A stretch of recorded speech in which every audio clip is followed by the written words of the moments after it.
So our next speaker is the Chief Clerk and Deputy Land Commissioner for the Texas General Land Office. As I said earlier, Land Commissioner couldn't make it today with a previous engagement, but allow me to introduce our Chief Clerk, my boss. Jennifer Jones has more than 30 years experience in Texas state government. She has worked for the Texas State Senate, the Legislative Reference Library, and the Texas Sunset Advisory Commission, serving as Sunset's first female executive director. It's not listed here, but you're the second female chief clerk of the GLO, correct?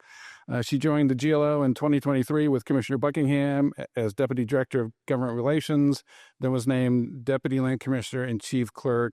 And she's going to tell you a little about the GLO. Please welcome Jennifer Jones.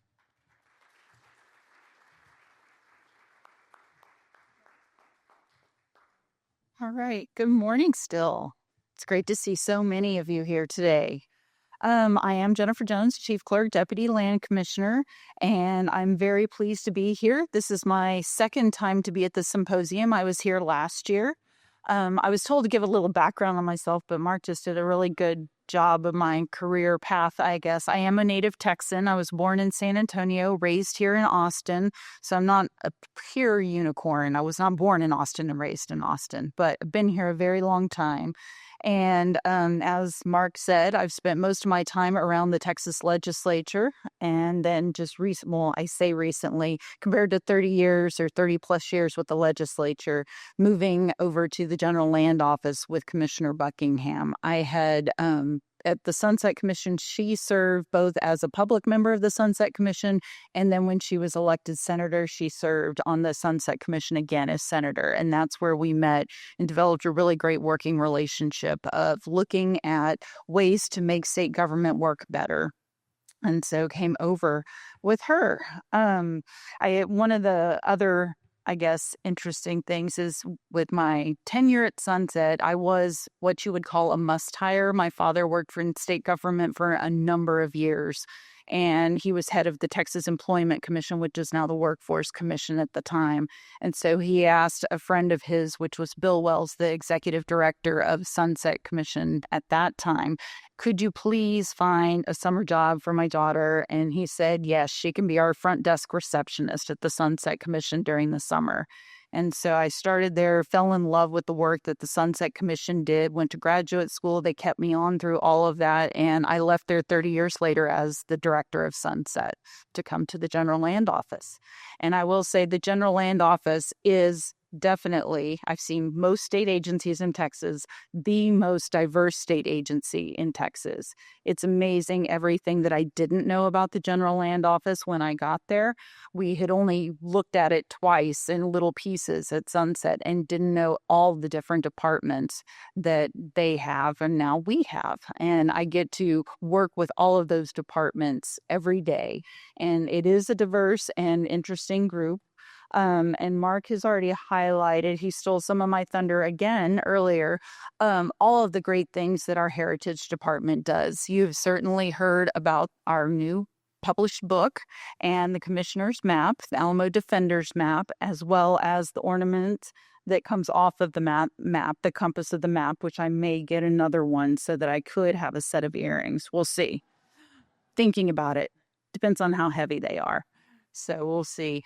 And then I believe you also mentioned that we are currently reserving and designing a gallery space in the Stephen F. Austin building for the Holcomb collection that we are obtaining. So that is very exciting as well. And we hope to have that hopefully completed.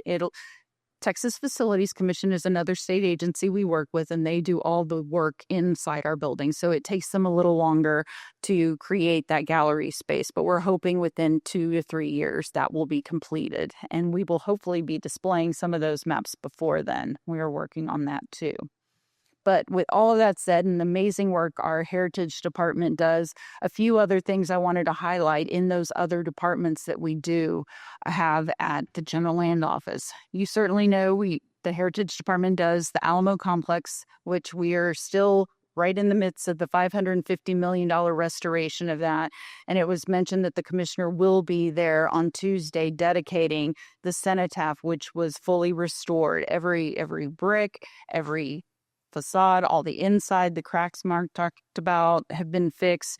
And so we are hoping that all of that restoration work, which has been extensive and will be rededicated on Tuesday to see it all for everyone to see, that will last many, many years to come for all who come to the Alamo. Yeah, be very excited. And then we also have a coastal department, our coastal protection department. And one of the big things that we want to tout for them this year is that they completed the largest beach renourishment project in Texas. It's the McFadden Beach Nourishment and Dune Restoration Project, which is restoring about 14 and a half miles of dunes and beaches that were impacted by erosion. And so that's pretty, I think they are up for a couple of awards as well with that large beach renourishment project. And we do many, many of those across the state and across the coast throughout when, I guess, especially after hurricane seasons, you see a lot of the erosion, but it happens daily as well. And so we really worked with our communities to try and get in, survey, see what that erosion is looking like on our Texas coast, and prioritize those areas that are really suffering from the most erosion, and come in after storms and on a regular basis to renourish those from sand deposits that we also spend a lot of time on trying to go out and finding the right sand deposits out in the ocean and on the floor that can actually come and will stay and are good for the sand dunes to grow and for the vegetation to grow and stabilize our beaches. And then our Veterans Land Board. I don't know if you know, we have the Veterans Land Board as a part of the General Land Office as well. And they do a tremendous amount of work too. But we've had a really amazing year this year, opening the Tuskegee Airmen Texas State Veterans Home in Fort Worth. It's going to serve 120 veteran spouses and Gold Star mothers, which it is projected. There is a waiting list. I'll just say that. There is a long waiting list, and everyone has been very happy that has finally opened in Fort Worth. And then we have expanded the Killeen State Veterans Cemetery as well. We just, I think it was a week or so ago, just broke ground on the expansion of that. And so the Veterans Land Board is always working for the land loans that we do, certainly the cemeteries and the veterans homes that we have. And so that's another part. Just wanting to do a shout out for the Veterans Land Board at GLO. And so those are just a few highlights from the year we have had at GLO, but we're planning a lot more for 2026 as well.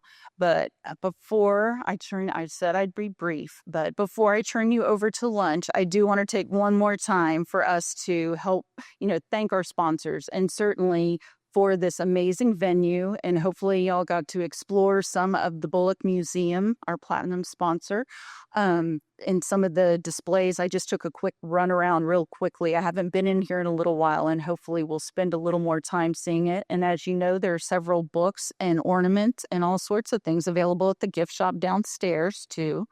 But want to thank our platinum sponsor, the Bullock Museum, our diamond sponsor, the Texas State Historical Association, and the rest of our generous sponsors who make all of this possible, including our underwriters, which are the Sunnerly Foundation and Texas Historical Foundation. And with that, let's give them a round of applause.